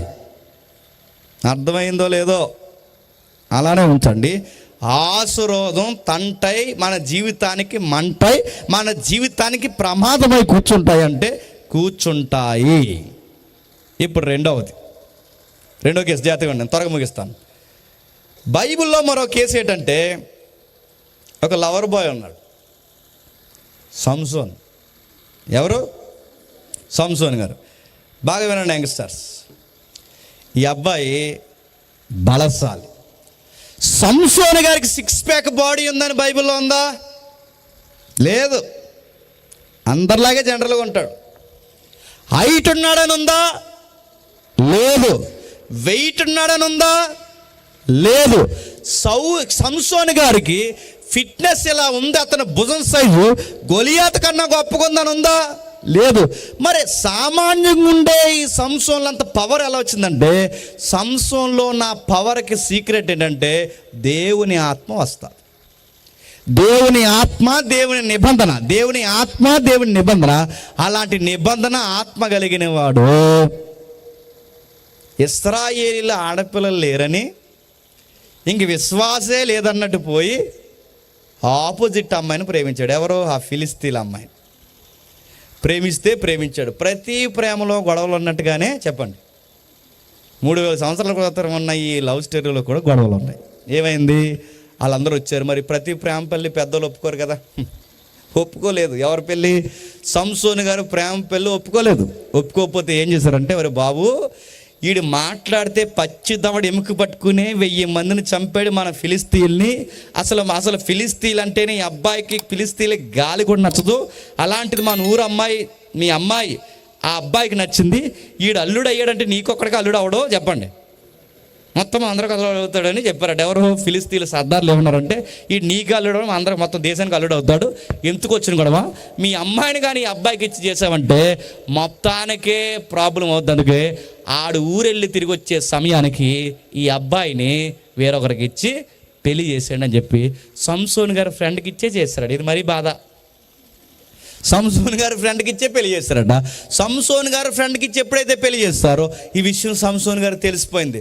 తిరిగి వచ్చాడు, తిక్కలేసిపోయింది. ప్రేమించిన అమ్మాయిని ఎవరికి ఇచ్చి పెళ్లి చేస్తే తట్టుకోలేకపోయాడు. ఏం చేశాడు? 300 నక్కలను పట్టుకున్నాడట. సంసోన్ గారికి యాటిట్యూడ్ మీకు అర్థమవుతుందా? ఒక నక్క దొరకడమే కష్టం, అలాంటిది 300 నక్కలు పట్టుకున్నాడంటే ఈయన పరుగు ఎలా ఉండుంటుందో ఒకసారి మీరు ఆలోచించండి. సూపర్ మ్యాన్ కన్నా, స్పైడర్ మ్యాన్ కన్నా, ఐరన్ మ్యాన్ కన్నా, ఇంకా చెప్పండి ఇంకే మ్యాన్ ఉన్నాడు? ఏ మ్యాన్? బ్యాడ్ మ్యానా? ఆడేవాడు గోస్ట్ మ్యానా? అడుగుతున్నా. అన్ని మ్యాన్ల కన్నా అడుగుతున్నాను, అన్ని మ్యాన్ల కన్నా పవర్ఫుల్ మ్యాన్ ఈయన. సూపర్ మ్యాన్ అంటే సున్ని ఎగరేస్తాడు, స్పైడర్ మ్యాన్ అంటే ఫ్యాన్ మీద ఆరేస్తాడు, గోస్ట్ మ్యాన్ అంటే ఆడ ముఖం దయ్యం అయిపోద్ది. నడుతున్నాను. వీళ్ళందరూ గుర్తుపెట్టుకోండి, వీళ్ళందరూ బాగునండి, వీళ్ళందరూ గాల్లో ఎగురుతే వీళ్ళు రియల్గా ఎగురుతారు, వాళ్ళు నిజంగా ఎగర్రు. పాత సూపర్ మ్యాన్ ఎలా చనిపోయాడు చెప్పనా? గుర్రం మీద సవారీ చేస్తూ గుర్రం మీద లెగిస్తే గుర్రం మీద పడి చచ్చిపోయాడు. ఎవరు? Super man. ఏంటి? రియాలిటీలో. కానీ ఈయన రియల్గానే గుర్తుపెట్టుకోండి, ఈయన రియల్లో కాదు, రియల్గానే 300 నక్కలు పట్టుకొని ఒక ఎత్తైతే ఆ 2 నక్కల తోకలు ముడేసి ఆ ముడి మంచి ఒక నిప్పెట్టి ఆ నిప్పెట్టుకెళ్ళి కుప్ప తగలెట్టేశాడట. మీకు సంసోన్ గారి పనులు ఎలా ఉన్నాయండి మీకు చదువుతుంటే? ఇది చాలా బాగా ఉండండి. ఇది హాలీవుడ్ బాలీవుడ్ దారుణం కన్నా ఉందా లేదా? ఇది చాలా సూపర్ మ్యాన్లో ఉన్నారు. మీరు చూడండి, ఆయన 300 నక్కలను పట్టుకోవడం, వాటికి ముడి పెట్టడం, ఆ ముడి మధ్యలో నిప్పెట్టడం, ఆ నిప్పెట్టుకలు కుప్పలు తగలడేస్తే మొత్తం ఆహార దాని మీద తగలడిపోయిందట. అప్పుడు చెప్పాడు, చూసావా ఈ అల్లుడైతే ఇలాంటి పనులు ఎడుతాయని చెప్తారు. ఆ తర్వాత తగలెట్టుకుంటూ వెళ్ళిపోతున్నాడు. ఈ డిప్రెషన్లో, ఈ బాధలు అంటే లవ్ ఫెయిల్యూర్లో ఉన్నాడు. ఈ డిప్రెషన్లో బాధలు వెళ్ళిపోతుంటే ఒక ఆవిడ కనబడ్డాడు. ఆవిడ ఎవరు చెప్పండి? జీకే పెట్టి ఎవరు? దెలీలా. దెలీలా అంటే అదో లీల, అలా ఉంటుంది. అడక్కండి ఏటని. దెలీలా అంటే అదో లీల. పిలిచింది, బాధల్లో ఉన్నావా అన్నది. అన్నాడు. రండి మా ఇంట్లో రెస్ట్ తీస్తుంది అని అన్నది. తీసుకెళ్ళింది. బాధలు ఉండడానికి సవరదీస్తుంది తల. ఆ సవరదీస్తూ ఎన్నో విషయాలు అడుగుతుంది. ఎంత లవ్లీగా అంటే, నేను నిన్ను చూసిన వెంటనే నా హృదయంలోంచి ప్రేమ చెప్పండి ఉప్పొంగిపోయింది. అంటే అన్నీ లేవు, అర్థం చెప్తున్నాను. ఉప్పొంగిపోయింది. నేను చాలా ఘాటుగా నేను ప్రేమిస్తున్నాను. మరి నేను కూడా అడుగుతున్నాను, నా నుంచి ఇంత ప్యూర్ లవ్ వస్తుంది కనుక నీ నుంచి కూడా చెప్పండి అంత ప్యూర్ లవ్ ఉందంటే మనోడొక నవ్విచ్చి ఉంది అన్నాడు. అప్పుడు ఈవిడ అందే, కనబడతలేదు అందే. కనబడదు నా లవ్ అన్నాడు. చూపించాలిగా లవ్ అంటే అందే. తర్వాత ఎలా చూపించాలంటే, మరి లవ్ ఇస్తే నిజంగా నువ్వు నన్ను ప్రేమిస్తే నేను అడుగుతున్నాను. ఆవిడ అడుగుతుంది, ఇలాగ అడుగుతారు, బాగా వినండి. యంగ్ బాయ్స్ ఇలాగ అడుగుతారు. వీళ్ళు ఎంత అడిగితే అంత చెప్తారు కదండి. ఈ లవర్ బాయ్స్ ఎవరైతే ఉన్నారో, మీకు ఎంత ఆస్తుందనగానే వీడికి ఏముండదు బోడి, కానీ వీడు ఏమంటాడంటే ఈ 5 ఎకరాలు మాయే అంటాడు. వీడి బంధు వీడి తినదే, వీడికి అరకొంచం కూడా లేదు. వీడు అడుగుతుంటే ఏం చెప్తాను అనుకున్నా, మీ నాన్నగారు ఏం చేస్తారంటే, మా నాన్నగారు చెప్పండి మిలిటరీలో తుపాకీలకి చెప్పండి ఆయిల్ రాస్తాడు. అన్నీ సొల్లి నడుతున్నాను. గొప్ప ఇంత చెప్తే చెప్పండి, ఇంత చెప్తాను చెప్తారు చెప్పరా, మాలో చెప్తారు చెప్పరా. అందుకే వీడు ఏమంటాడు, నాకు పలానా జస్ట్ బేబీ నేను రేపు నీకు కొనేస్తాడు. ఈ నాన్నగారు జేబులో డబ్బులు తెచ్చేతాడు. వీడు వీడి బండిలో పెట్టుకుని 100 రూపాయలు ఉండు వీడికి. కానీ వీడు బిల్డప్ ఆ పిల్ల దగ్గర, ఆ పిల్ల అడుగుతుంది ఇంత చెప్తాడు చెప్పడా. సంసోన్ గారిని అమ్మాయి అలాగ అడుగుతుంది. ఏమని అడుగుతుందంటే, నువ్వు చాలా బాగా ప్రేమిస్తున్నాను అంటున్నావుగా, అయితే లవ్లో ఏముండకూడదంటే చెప్పండి, కుర్రాలు చెప్తారు, లవ్లో ఏముండకూడదంటే ఏముండకూడదు, సీక్రెట్స్ ఉండకూడదు. నువ్వు నా దగ్గర సీక్రెట్స్ మెయింటైన్ చేస్తున్నావు అంది అనగానే మనోడు అన్నాడు, నేనా సీక్రెట్సా నీ దగ్గర అంటే, అవును నువ్వే నా దగ్గర సీక్రెట్స్ మెయింటైన్ చేస్తున్నావు. నేనేం చేశాను నీ దగ్గర సీక్రెట్స్ మెయింటైన్ అంటే, నీ ఎనర్జీ ఎందులో ఉందో నాకు ఎందుకు చెప్పలేదు అంతే. ఓ అదా అన్నదా, అదే అన్నాడు. అన్నది అదంటే అది ఎటకరమాడు ఏమన్నాడు, అందులో ఉంది ఇందులో ఉందో అందులో ఉందో ఎందులో ఉందో చెప్పాడు. చెప్తే ఆ అమ్మాయి ఏం చేసింది, ఇన్ఫర్మేషన్ లీక్ చేసింది. ఆ ఇన్ఫర్మేషన్ ఎప్పుడైతే లీక్ చేస్తుందో ఇది పెద్ద పోరంబోకని అప్పుడే అంచనేయాలి కదండి. ఇది నా గుట్టు రట్టు చేస్తుంది, ఇది పెద్ద పోరంబోకులో ఉంది, గయ్యాల గంపలో ఉంది, నేను చెప్పిన గుండెల్లో విషయాలు ఇది బయట చెదరగొడుతుందంటే ఇది తేడాదని అప్పుడే అంచనా వేయాలా. ఏం చేసినట్టు ఎటకారాలాడట. ఆ ఎటకారాలాడితే ఏం చేసింది, ఆ బయటికి ఇన్ఫర్మేషన్ ఇచ్చింది. ఆ సర్దార్లు వచ్చారు. ఆ సర్దార్లు వచ్చి ఆ ఇన్ఫర్మేషన్ ప్రకారం నొక్కేద్దాం అనుకుంటే వచ్చిన ఒక్కొక్కడిని మెత్తగొట్టి పంపించేశారు. పంపిస్తే దిక్కుమాల మొఖం పెట్టుకుని వచ్చి అంటుందట, ఇదిగో నువ్వు నా దగ్గర చెప్పండి సీక్రెట్స్ దాస్తున్నావంటే, నేను సీక్రెట్స్ దాడి ఏంటంటే, నేను తాళ్ళు అన్నావు, ఈరోజు జువ్వలు అన్నావు, అవన్నీ నీకు ఇచ్చాను, వీళ్ళందరూ ఏం చేస్తారు, వచ్చారు కొట్టేసి పంపించేస్తావు, నాకు సీక్రెట్స్ చెప్పట్లేదని. కానీ అప్పుడే అంచనా ఇది తేడాగా ఉంది, ఇది నా గుట్ట అంతా రట్టు చేస్తుందని అప్పుడే జాగ్రత్త పడాలిగా. మళ్ళీ ఎటకారలాడట. ఆ ఎటకారలాడితే సిగ్గుమాల మొఖం పెట్టుకుని అందట, నీతో నేను అసలు మాట్లాడినా అందంట. మాట్లాడిపో అంటే బాగున్నావు అనలేదు ఈయన. అనకుండా ఏం చేశాడు, బతిమలాడాడు.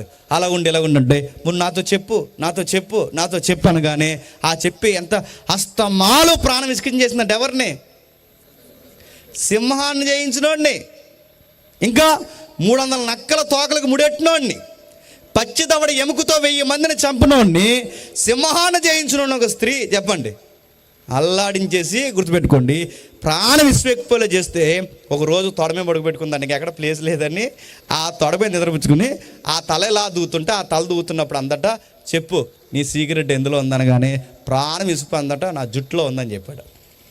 అంతే, 2 కటింగ్లు సకా వేసింది. టకా వచ్చారు, పట్టేసుకున్నారు, తీసుకెళ్ళిపోయారు. ఆ తీసుకెళ్ళిపోయి తిరగలు కట్టేశారు. ఆ తిరగలు కట్టేసినట్లు ఏం జరిగిందో మీకు తెలుసు, 2 కళ్ళు పీకేశారు. సంసోన్ గారు బాధపడ్డారు. దేవా నేను చాలా తప్పు చేశాను, నీవిచ్చిన వరాన్ని నువ్విచ్చిన ఆశీర్వాదాన్ని అడ్డగోలుగా ఉపయోగించాను, నేను ఎంత తప్పు చేశాను నన్ను క్షమించు ప్రభువా, మళ్ళీ నాకు అవకాశం ఇయ్యి అన్నాడు. దేవుడు అవకాశం ఇచ్చాడు. ఆ 2 గుడి స్తంభాలు, మేని స్తంభాలు ఏవైతున్నావో ఆ 2 స్తంభాలు గింటేశాడు. ఆ గుడి పైన పైకొప్పంతా ఆ గుడి కింద పడిపోయింది. ఆ కింద 3000 మందితో పాటు సంసోన్ గారు కూడా చనిపోయారు. ఇప్పుడు చెప్పండి, సంసోన్ గారు అలా చనిపోకుండా ఉండాలంటే ఏమైతే బాగుంది చెప్పండి. సంసోన్ గారికి బలం లేకపోతే బాగుంది. సంసోన్ గారికి బలం లేకపోతే ఫాలోయింగ్ ఉండదు, ఫాలోయింగ్ లేకపోతే లవ్ ఉండదు, లవ్ లేకపోతే దెలీలో ఉండదు, దెలీలో లేకపోతే గొడవంత ఉండదు. ఇదంతా జరగకుండా ఉండాలి అంటే సంసోన్ అందరు కుర్రోళ్ళలాగే ఏ శక్తి లేకుండా ఉంటే సంసోన్ గారికి తంట వచ్చేదా? సంసోన్ గారికి దేవుడిచ్చిన గొప్ప ఆశీర్వాదం ఏంటి చెప్పనా, ఆయన శక్తి బలము. ఇప్పుడు ఆ ఆశీర్వాదమే సంసోన్ గారిని ఏం చేసింది చెప్పండి, చంపేస్తుంది. మీకు ఏమర్థమవుతుందండి? దేవుడు ఏది ఇస్తున్నాడో అదే మనుషులకు ప్రమాదం అవుతుందా లేదా? ఇప్పుడు దీన్ని బట్టి మీకు అడగాలనిపిస్తుందా అడగకూడదు అనిపిస్తుందా చెప్పండి. అయినా అడిగితే మీరు సంసోన్ కన్నా బలవంతులు. చెప్పండి, మీకు అడగాలనిపిస్తుందా అడగొద్దు అనిపిస్తుందా? ముగిద్దాక. 3వది ఇస్కరియోతు యోధ. ఎవరి యోధ? సేవను అడ్డు పెట్టుకున్నవాడు, గురువు నమ్మేసిన వాడు, దేవుని యొక్క ట్రెజరీ మెంబర్ ఉన్నవాడు, వాడు పేదల సొమ్మును దేవుని సొమ్మును నిలువెల్లా తినేసినాడు. చివరికి ఏమయ్యాడు? ఒక పనికి మాలినాడు, ఒక సేవకుడు కాని వాడు. అంతకుముందు యోధ అంటే పెద్ద జోదాలు ఆడుకునేవాడు. ఎక్కడో ఇస్కరియోత్ అని ఒక ఏరియాలో, అది జోదాలూరు. ఆ ఊర్లో ఉన్నవాడు దేవుడిని అపోస్తులు చేస్తే వాడు అయిన తర్వాత వాడు అపోస్తుడైనా దేవుని బిడ్డ అయినా ఆడు బుద్ధి మాత్రం మాలేదంటే వాడు మారక ముందు ఎలా ఉన్నాడో మారిన తర్వాత అలా ఉన్నాడట. జోదాల మానలేదు, వాడు అలవాట్లు మానలేదు. అది మానలేదు కనుకే ట్రెజరీ సొమ్ము కాసేస్తూ వచ్చాడట. పేదవారు సొమ్ము తినేస్తున్నాడు, దేవుడు సొమ్ము తినేస్తున్నాడు. ఎప్పుడైతే తినేస్తాడో దేవుడికి తెలుసు. అన్నీ తెలిసిన దేవుడు వాడు మారుతాడని వాడి చేతికి ఆ సందా సంచి ఇచ్చినా వాడు మింగడం ఆపలేదట. దేవుడు చూశాడు, దేవుడు అప్పగించేశాడు, తీసుకెళ్ళాడు. ఆ దేవుడిని ఎప్పుడైతే అప్పగించాడో 30 నాణ్యాలకు అమ్మేశాడు. డెడ్ సీప్గా 30 కాయిన్స్కి అమ్మేశాడు యేసుప్రభు వారిని. అమ్మేస్తే ఆ తర్వాత ఏం జరిగిందో మీకు తెలుసు. యేసుప్రభు వారిని వాడు ఏమి ఎక్స్పెక్ట్ చేయడంటే, చంపరు, కొట్టే సుదిలేస్తారు, తర్వాత యేసుప్రభు నన్ను ఎలాగ క్షమించేస్తాడు, ఇలా ఎక్స్పెక్ట్ చేశాడు. కానీ సిలువేస్తారన్న సంగతి వాడికి తెలియదు. ఆ తీరా కొరడాలతో కొట్టి సిలువకు తీసుకెళ్ళిపోతే అప్పుడు పశ్చాత్తాపానికి గురై వచ్చి, అయ్యా మీరు చేస్తున్నది ఏంటి, మీ కాయిన్స్ నాకు వద్దు, మీ డబ్బు మీరు తీసుకోండి, ఆయన వదిలేయండి, ఆయన నీతిమంతుడు అంటే అప్పుడు అన్నారట, నీ దిక్కున కూడా చెప్పుకోరు అన్నారట. ఆ తర్వాత ఆ కాయిన్స్ తీసేసుకున్నారు, ప్రభువుని లాగేస్తారు, తీసుకెళ్ళి సిలివేస్తారు. ఆ గిల్ట్ ఫీలింగ్ తట్టుకోలేక ఏం చేశాడంటే కొండ పైకి వెళ్ళి ఒక చెట్టు కొమ్మున ఆ ఉరేసుకుంటా ఆ ఉరితాడు తెగింది, కిందకి పడ్డాడు, పేగులన్నీ బయటకు వచ్చాయి, సూసైడ్ చేసుకుని చచ్చిపోయాడు. నా మాటలు మీకు అర్థమవుతున్నాయి. ఇస్కరియోతు యూద అలా చనిపోకుండా ఉండాలంటే ఆ ఇస్కరియోతులో ఉండిపోతేనే బాగుండు, సేవకుడు అవ్వకపోతే బాగుండు, సందాసించి పట్టుకోకపోతే బాగుండు, ఆ డబ్బులు తీగిపోతే బాగుండు, ప్రభువు నమ్మకపోతే బాగుండు, ఇలా ఊరేసుకోకపోతే బాగుండు. ఇదంతా జరగకుండా ఉండాలి అంటే, ఇదంతా జరగకుండా జీవితం బాగుండాలంటే అసలు ఆయన సేవలోకి రాకపోతే బాగుండు. ఇంకా ఒక అడుగు ముందుకేసి బైబిల్ ఏమన్నా చెప్పినా, ఆడు పుట్టకపోతే బాగుండు. నేను అడుగుతున్నాను, ఇదంతా జరగకుండా ఉండాలంటే రాకపోతే బాగుండు. ఇప్పుడు ఈ సేవలో ఈ వర్ధెలుతున్న ఆర్థిక ఆశీర్వాదమే యోధా ప్రాణాలు తీసేసిందా లేదా? తీసింది. అంటే మీకు ఏమర్థమవుతుంది? ఈ 3 కేసులు చెప్తే సౌలు చనిపోవడానికి దేవుడిచ్చిన ఆశీర్వాదమే, సంసోను చనిపోవడానికి దేవుడిచ్చిన ఆశీర్వాదమే, యోధా చనిపోవడానికి దేవుడిచ్చిన ఆశీర్వాదమే. ఇప్పుడు బాగానండి, మనం కూడా ఆశీర్వాదాలు అడుగుతున్నాం. ఇప్పుడు నేను అడుగుతున్నాను, ఆశీర్వాదం ఇస్తే చనిపోతామంటే ఆశీర్వాదాలు చనిపోవడానికి దేవుడు మనకి ఇవ్వడు, కానీ ఆశీర్వాదం సరిగ్గా ఉపయోగించకపోతేనే చస్తాం. నీకు ఇల్లు ఇచ్చాడా, నేను ముగిస్తాను జాతకమేనండి, నీకు ఇల్లు ఇచ్చాడా, నీకు ఇల్లు ఇచ్చినప్పుడు ఆ ఇంటిని బట్టి దేవుని స్తుతించు.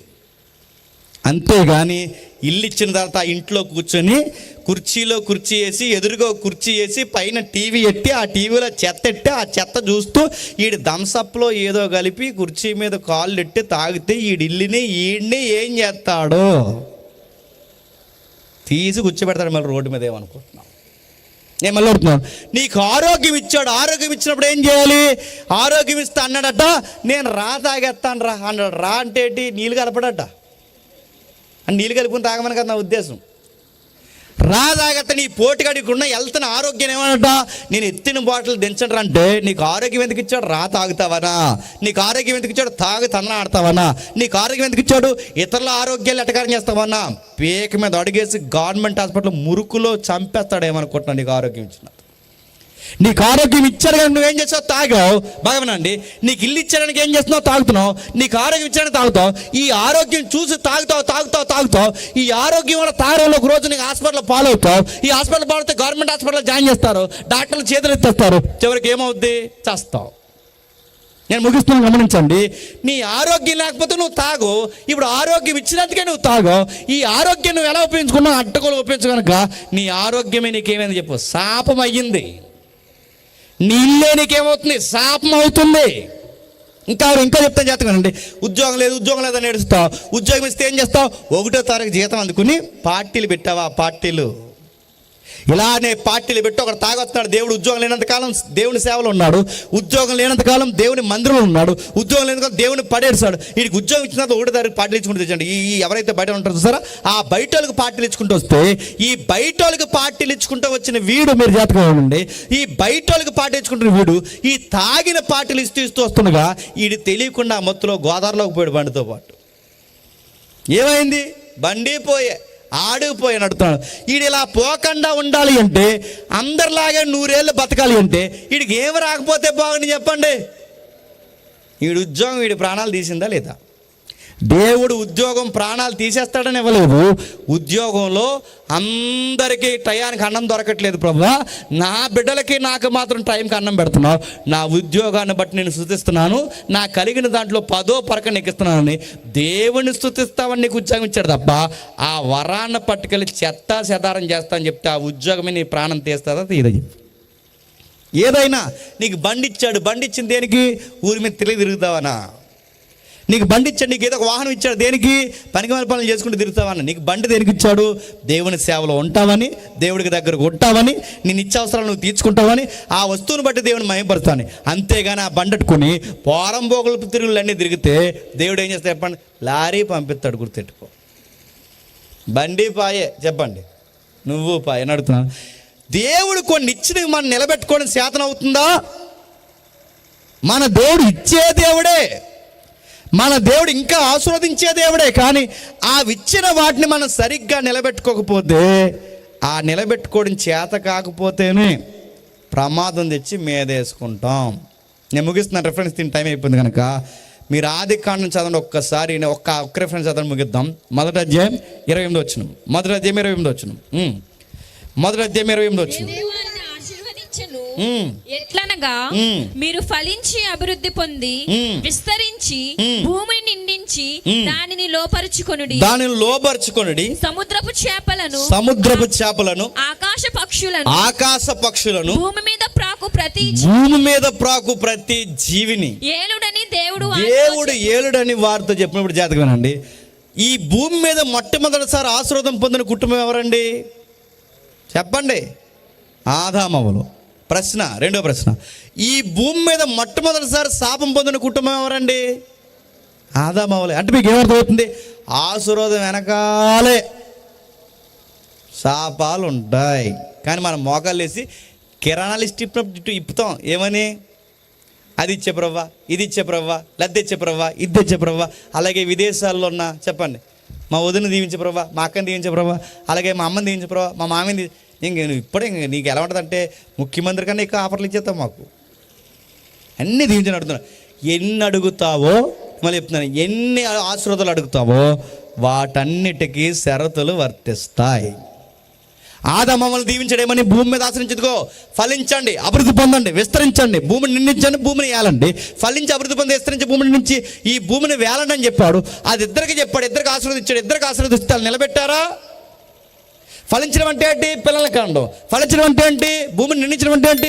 పిల్లల కన్నీ ఆ పిల్లల్ని దేవునికి సాక్షాత్తుగా నిలబెట్టడం. వీళ్ళు ఏం చేసి చెప్పండి? ఫలించండి అని చెప్తే ఆ పండు దగ్గరికి పోయి నిలబడి ఆ పండు తిన్నారు. ఆశీర్వాదాన్ని ఏం చేస్తారు చెప్పండి? అడ్డగోలుగా తిప్పారు. ఫలించి అభివృద్ధి పొందాల్సిన వీళ్ళు చివరికి ఏమారు చెప్పినా శాపానికి గురయ్యారు. ఏ బిడ్డలను బట్టి అయితే ఆనందంగా ఉండాలో అందులో ఒకడు అంతకుడయ్యాడు, మరొక ఆయన హత్యకు గురయ్యాడు. ఏ బిడ్డలను బట్టి ఆనందించాలో ఇప్పుడు అదే ఆశీర్వాదం అవ్వంకి ఏమైంది? శాపం అయిపోయింది. కనేటప్పుడు శాపమైంది, ఆ బిడ్డలను పెంచుతున్నప్పుడు భారమైంది. ఆ బిడ్డలు ఎదిగిన తర్వాత ఒకడు హత్య చేశాడు, మరొకడు హత్యకు గురయ్యాడు. ఆదాము ఏమి సాధించాడు చెప్పండి? ఆదాము ఏమి సాధించాడు? పరిగెట్టాడు. ఏ రోజన్నా తిండికి, టిఫిన్కి, లంచ్కి, డిన్నర్కి ఆదాము ఎక్కడైనా కష్టపడాల్సిన పరిస్థితి వచ్చిందా? లేదు. కానీ ఎప్పుడైతే దేవుడు ఆశీర్వాదం దూరం పెట్టాడో గుప్పడి మెతుకులు కుటుంబానికి పెట్టడానికి పరిగెట్టాడు. నేలను పండించాడు, నేల పండడం మానేసింది. జీవవృక్షాల ఫలాలు తినే రోజులు పోయి, జీవవృక్ష ఫలములు తినే రోజులు పోయి, గడ్డె జాతి గడ్డెత్తనాలు తినే రోజులు వచ్చేసాయి. చివరికి ఏమని చెప్పండి? గడ్డి తినంటే గడ్డని, వరి అంటే గడ్డే, గోధుమలు అంటే గడ్డే. మీరు ఏ తిన్న గడ్డి జాతే. అంతకుముందు జీవవృక్ష ఫలాలు తినేవారు, గడ్డి తిని బ్రతికే రోజులు వచ్చాయి. ఆ గడ్డి తిని బ్రతికే రోజులు ఎలా చెప్పినా, ఆ గుప్పడి మెతుకులు, గడ్డి మెతుకులు సాధించుకోవడానికి కదా నువ్వు మొక్కకి చెమట బట్టి, నీ దేహం అంతా చెమట బట్టి, ఇంత కష్టపడి రూపాయి దాసి, నీ వెనకాలకు రూపాయి పోగేసి, అమ్మయ్యా బాగున్నాను అనుకునే సమయానికి ఒక మగాడిగా నీకు వచ్చే ఆఫర్ ఏంటి చెప్పినా, మట్టే గనక మట్టి అయిపోతాం. మీరు కావాలని చూడండి, ఏ ఎంప్లాయీ అయినా మీరు తీసుకోండి, కష్టపడిన రోజులు కష్టపడతారు. 30 సంవత్సరాలు 30 నుంచి 35 సంవత్సరాలు సర్వీస్ చేస్తారు. 30 నుంచి 30 సంవత్సరాలు సర్వీస్ చేసిన తర్వాత రిటైర్ అయ్యే టయానికి వాళ్ళు సాధించే బంపర్ ఆఫర్ ఏంటి చెప్పండి? షుగరు, బీపీ, అలసరు. అమ్మయ్యా కాస్త రెస్ట్ తీసుకుందాం అనుకునే సమయానికి పెట్టి రెడీ అయిపోద్ది. మరి ఇన్ని రోజులు చేసింది ఏంటంటే నిద్ర లేదు, నడుతున్నాను, ఆహారం లేదు, నచ్చింది తినలేదు, కొంపగట్టి కాస్త దాసి బాగున్నాను అనుకునే సమయానికి వచ్చే ఆఫర్ ఏంటి చెప్పినా, మరణ సంబంధమైన రోగాలు వస్తాయి. ఇది ఏమన్నా బాగుందా? ఆదామవ్వలకి ఏమొచ్చింది అని అడుగుతాను. ఆదామవ్వలకి ఏమొచ్చింది? అవ్వమ్మకి శాపం వచ్చింది, ఆదాముకు భారమైంది, ఆదాముకు శాపం వచ్చింది. ఎందుకంటే వీళ్ళు ఇచ్చిన దాన్ని నిలబెట్టుకోలేకపోయారు. ఏ భూమిని ఇచ్చారో ఆ భూమి తిరగబడింది, ఏ పిల్లలు ఇచ్చారో ఆ పిల్లలు పలాదూరయ్యారు, ఏ ఆరోగ్యం ఇచ్చాడో ఆ ఆరోగ్యం శాపమైంది. భార్యడి కాలం బతకాల్సిన ఆదామవ్వలు అనతి కాలంలోనే మరణం లేని వాళ్ళ జీవితానికి మరణాన్ని తెచ్చుకున్నారు. ఇది మీకు అర్థమైతే సౌలుని దేవుడు రాజు ఎందుకు చేశాడంటే ఇంకెవ్వడు నీ ముందు పచ్చకుండకూడదని చేయలేదు రాజుని. నీకు అనేక కుటుంబాలకి తండ్రిగా ఉంటావని నిన్ను ఆశీర్వదిస్తే నువ్వు నీ కుటుంబం బాగుపడాలనుకుని నీ స్వార్థమే నేను చంపేసింది. సంసోన్ని బలం ఇచ్చింది దేనికి? అమ్మాయిని లవ్ చేసి తిరుగుతాడని కాదు, ఇశ్రాయేలు మీద ఏగ వాలకుండా కాపాడుతాడని. కానీ ఆశీర్వాదాన్ని ఏం చేస్తాడు చెప్పండి? సైడ్ ట్రాక్ పట్టించాడు, చివరికి ఆశీర్వాదాన్ని ప్రమాదంగా మార్చుకున్నాడు. ఇస్కరియోతు యోధాకు పరిచర్య ఎందుకు ఇచ్చాడు? దొంగిలించి జలసాలు చేస్తామని కాదు, ఆ పరిచర్ని అడ్డగోలుగా తిప్పుతామని కాదు, ఆ పరిచర్యలో పేదవాళ్ళని, అనేక ఆత్మల భారాన్ని, ప్రభువుకి చేదోడు వాదోడుగా ఉంటావు, సాక్షిగా ఉంటావు, నిన్ను సేవకుని చేస్తే ఆ సేవలోనే యాసాలు వేసావంటే నువ్వేమయ్యావు? సచ్చావు. గుర్తుపెట్టుకో. ఈరోజు నేను ముగిస్తున్నాను. నీకైనా నాకైనా ఏది అడుగుతావు అడుగు, అడిగిన దానికన్నా ఎక్కువ ఇస్తాడు. ఉద్యోగమా? ఇస్తాడు. పిల్లలా? ఇస్తాడు. పెళ్ళా? చేస్తాడు. ఆరోగ్యమా? ఇస్తాడు. నీకేం కావాలని అడుగు, ఇస్తాడు. కానీ ఆ తీసుకున్న దాన్ని మాత్రం జాగ్రత్తగా ఉపయోగించుకొని మాత్రం జాగ్రత్తగా 100 సార్లు అయినా పులిపేట ముందు నుండి ప్రసంగికుడి ద్వారా నీకు చెబుతాడు. ఇల్లు ఇచ్చాడా? ఇల్లుని బట్టి దేవుని స్తుతించు. ఉద్యోగం ఇచ్చాడు? ఉద్యోగాన్ని బట్టి దేవుని స్తుతించు. నీకు రంగు ఇచ్చాడా? రంగుని బట్టి దేవుని స్తుతించు. అందం ఇచ్చాడు? అందరిని బట్టి. అంతేగాని నాలాగా ఇంకెవరు లేరని అందరినీ ఎట్టకారం చేసి నీలాగా ఎవరెవరు కూడదని అసూయపడి దేవుడు ఆశీర్వాదంతో ఎర్రవీగావో సమాధి రెడీ చేస్తాడేమనుకుంటున్నావు? ఏమిస్తాడు? అవన్నీ అడుగుతాడు. 10 మంది కుష్ఠరోగులను శుద్ధులుగా మార్చాడు. ఒక్కడే వచ్చాడు, 9 మందిని అడిగారు, మేలు పొందిన వారు ఏమైపోయారు? నేను ముగిస్తున్నాను. లేనంతకాలం పాస్టర్ గారి దగ్గరకు వచ్చి దేవుని సందుకు వచ్చి, దేవ మాకు ఇది ప్రవ్వా, మాకు ఇది ప్రవ్వా, మాకు ఇది ప్రవ్వా అంట. ఏదన్నా ఇచ్చాక మళ్ళీ తుపాకీ దగ్గర చర్చిలో కనబడతారా? పెళ్లి కానంతకాలం పెళ్లి కాదు అంటారు. పెళ్లి చేసిన తర్వాత ఎందుకు రావట్లేదమ్మా అంటే అస్సలు ఖాళీ లేదంటే ఇద్దరికని విసిరిపోతున్నారేమో ప్రతి ఆదివారం పార్కులకి. నడుతున్నాను. దేవుని సన్నిధిలో పడేసేవారు పెళ్లి లేదని, ఇప్పుడు పెళ్లి చేశాక ఊరి మీద తిరుగుతున్నారు. వీళ్ళు ఏం చేయాలి? పెళ్ళి అవసరమా?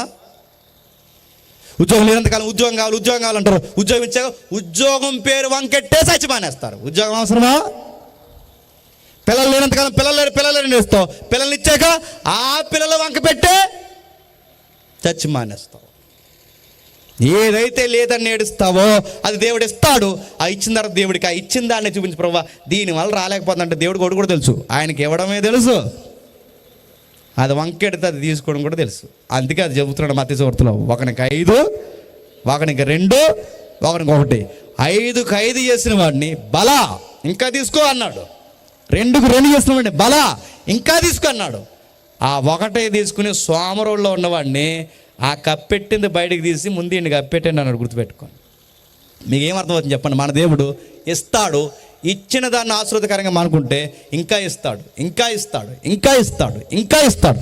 ఇచ్చే కొలది నువ్వు తగ్గించుకుంటే, ఇచ్చే కొలది నువ్వు నమ్మకం ఉంటే, ఇచ్చే కొలది నువ్వు హెచ్చించుకోకుండా తనను తాను తగ్గించుకుంటే ఇంకా ఇచ్చించి ఆశీర్వాదకరంగా మారుస్తాడు. మన దేవుడు రొట్టెని అడిగితే రాతినివ్వడు, ఆయన అడిగిన దానికన్నా అంతకన్నా ఎక్కువ ఇస్తాడు. ఆయన చేపను అడిగితే పామునివ్వడు, అంతకన్నా గొప్పగిస్తాడు. నువ్వు అడక్కమును పోయి నీ ఎక్కర్లన్నీ ఎరిగి సమస్తము సమకూర్చి జరిగిస్తాడు. కానీ ఆయన ప్రేమను లోకుగట్టావో ఆయనకి ఇవ్వడము తెలుసు, చెప్పండి, తీయడము తెలుసు. ఆశీర్వాదం మన కళ్ళ ముందు ఉంది. ఆశీర్వాదంలోని సరిగ్గా ఉపయోగించుకోకపోతే చెప్పండి అదే మనకు శాపమై కూర్చుంటుంది. అన్నిటికన్నా గొప్పది చెప్పినా, ఏమి ఇచ్చినా ఇవ్వకపోయినా, మనం రోత కార్యక్రమాలు చేసినా, ఆయన ఎక్కిరించే పనులు చేసినా, ఆస్తి ఇచ్చినా, ఐశ్వర్యం ఇచ్చినా, డబ్బు ఇచ్చినా, డబ్బు ఇవ్వకపోయినా, ఏమిచ్చినా ఏమి ఇవ్వకపోయినా, ఒకరోజు నిత్యత్వాన్ని ఇవ్వడానికి, ఆయన దగ్గరికి వెళ్ళడానికి మన పాపాలు అడ్డొస్తున్నాయని తన జ్యేష్ఠ కుమారుని మన కొరకు ఉచితంగా అనుగ్రహించేశాడు. ఆయన ఉపయోగించుకో.